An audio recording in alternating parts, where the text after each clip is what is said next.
কৃষ্ণ প্ৰভু নাৰায়ণ শ্ৰীমন্ত শংকৰ হৰি ভকতৰ জানা যেন কল্পতৰু তাহান্ত বিনাই নাহি নাহি নাহি আমাৰ পৰম গুৰু।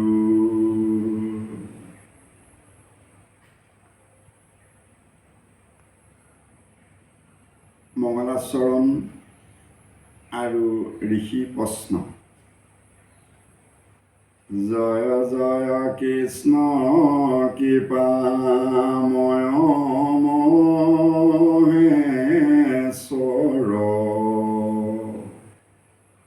যাৰ আজ্ঞাশিৰে বহে ব্ৰহ্মা হৰি হৰ। মৎস্য কুৰ্ম আদি অংশ অৱতাৰ যাৰ, ঈশ্বৰ কৃষ্ণক কোটি কোটি নমস্কাৰ।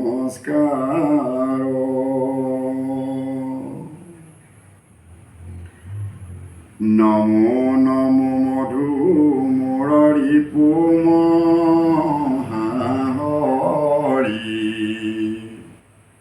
অন্তেজোতম আতি হুৱে যাক স্মৰি।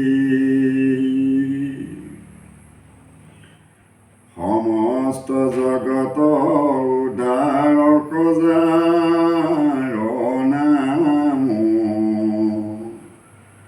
হেনয় কৃষ্ণক কৰো সহস্ৰ প্ৰণাম।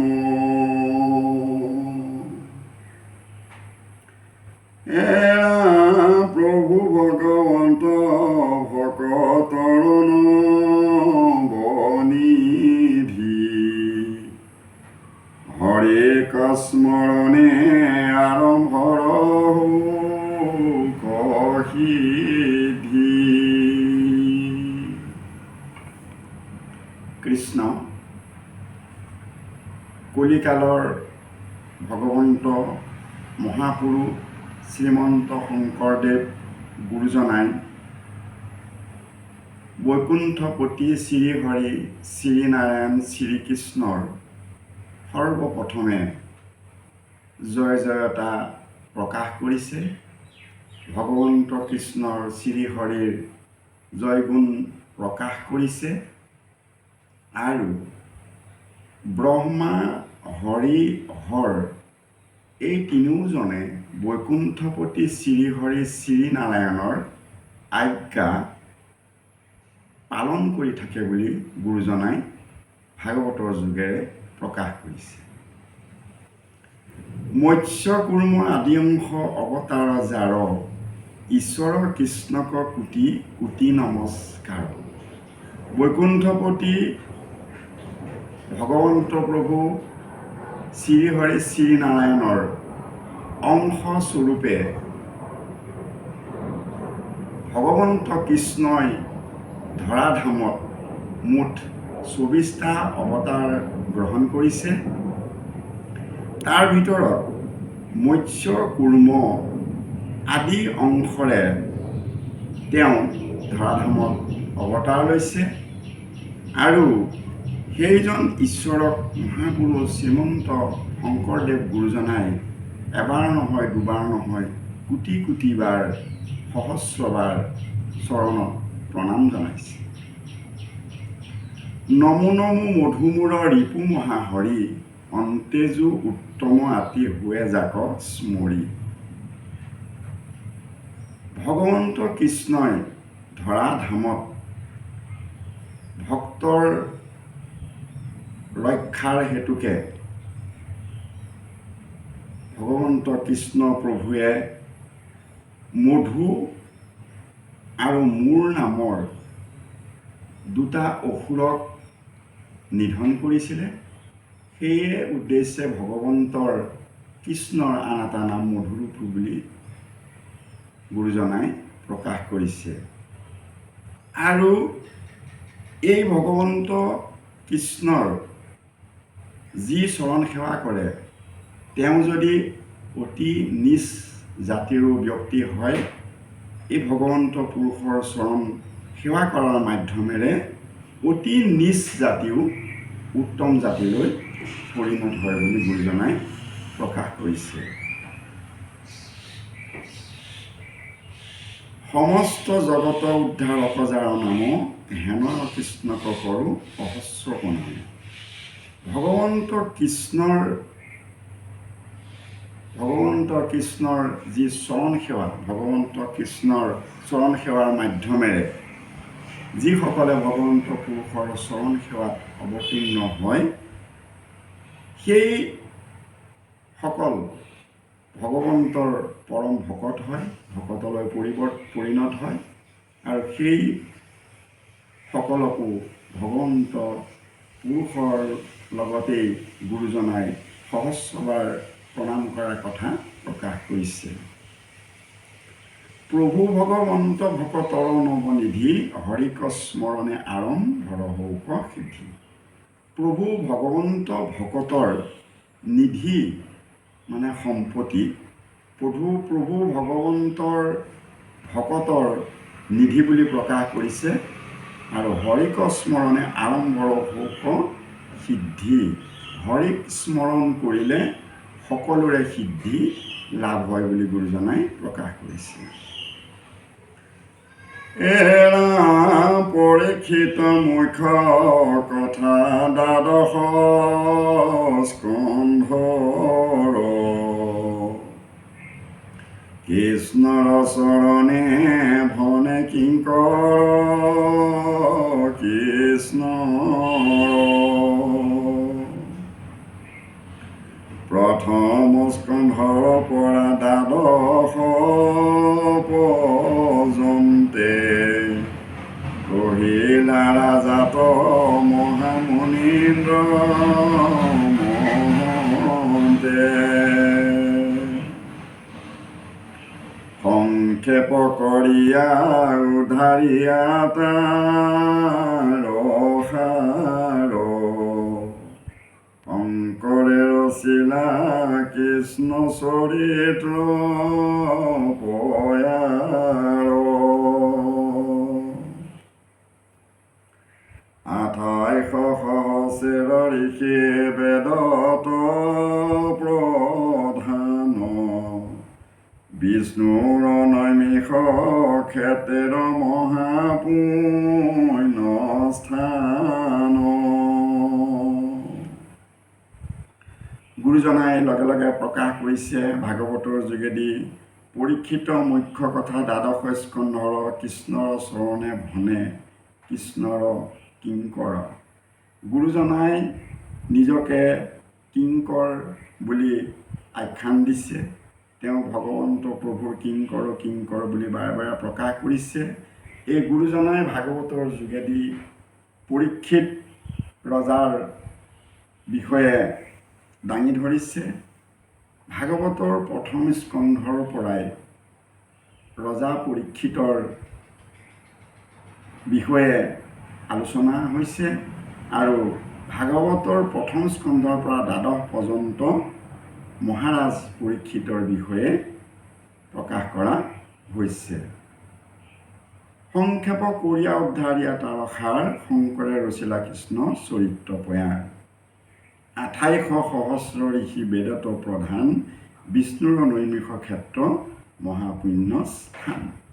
ৰজা পৰীক্ষিত যেতিয়া শাপগ্ৰস্ত হৈছিল, তেতিয়া নৈমিষাৰণ্যত পোনপ্ৰথমবাৰৰ বাবে মহামুনি শুকমুনিৰ মুখেৰে 60 সহস্ৰ ঋষিয়ে ভাগৱত শ্ৰৱণ কৰিছিলে। ইয়াৰ পিছত ভাগৱত শ্ৰৱণ কৰাৰ লগে লগে ৰজা পৰীক্ষিত ভগৱন্তৰ লগত তেওঁৰ আত্মা বিলীন হৈ গ'ল।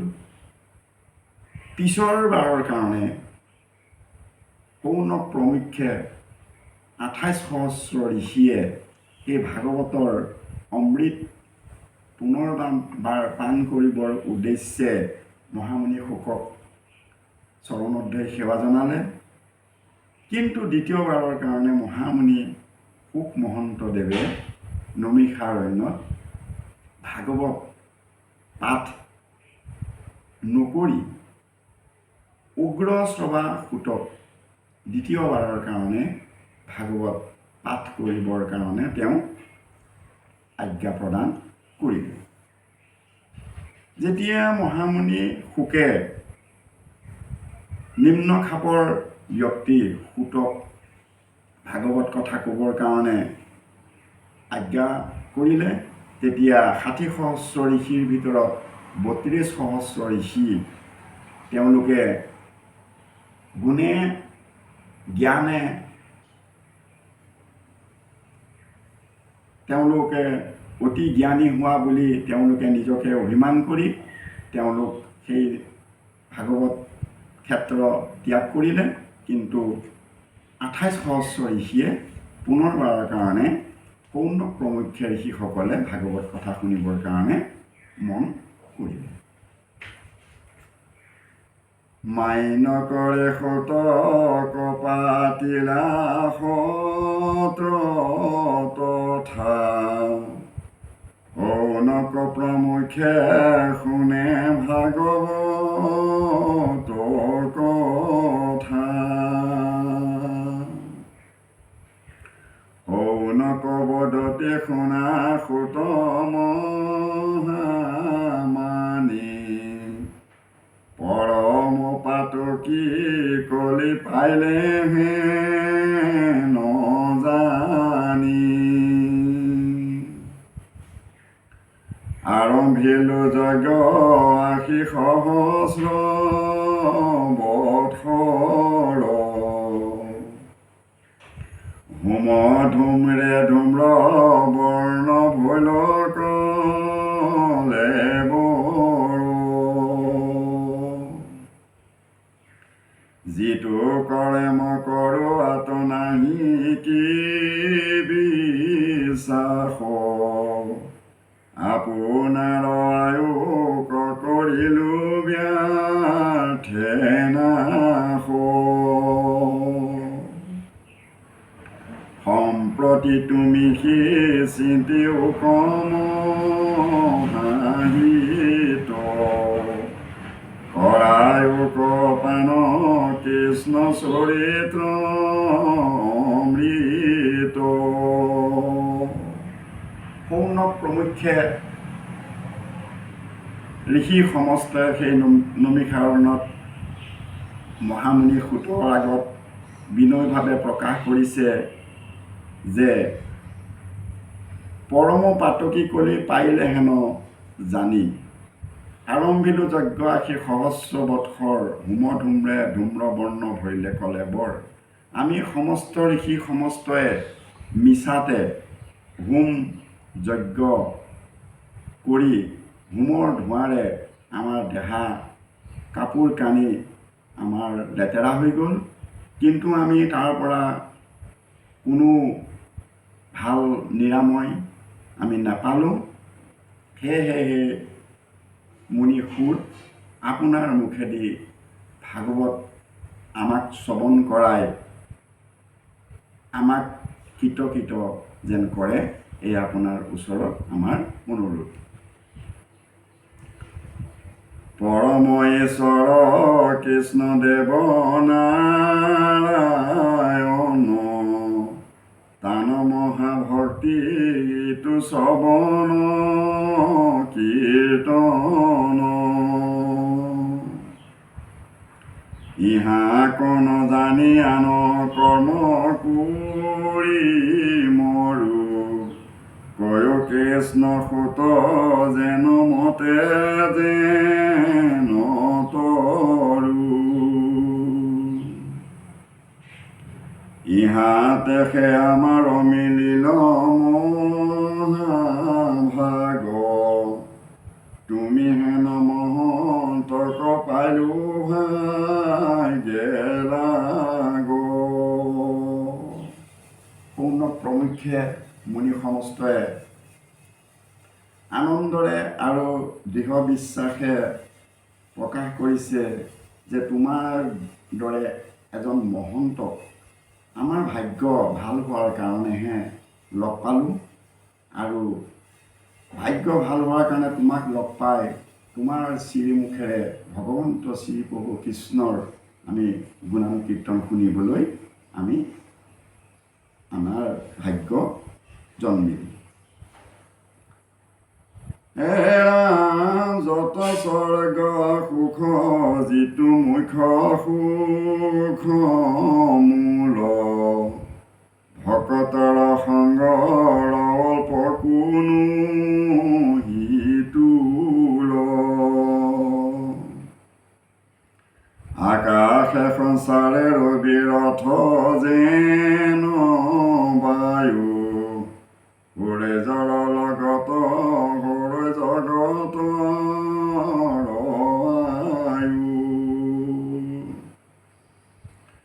একক্ষণ মানে যিটো শুনো কৃষ্ণ কথা তানবিনে আনৰ জীৱন যায় অবিথা কৃষ্ণ কৰ্পি আমি কৰোঁ কৰ্ম যত তাতো নানা বিঘ্নি আছে জানিলোঁ মনত এতেকে প্ৰিয়াৰ কৃষ্ণ চৰিত্ৰ অমৃত শ্ৰৱণ মাতকে যেন হওঁ ৰাম জাগ যোগ যজ্ঞ কৰি দুখ পাইলোঁ মাত্ৰ আবে কহিও মহাভাগৱত শাস্ত্ৰ হৰি ৰাম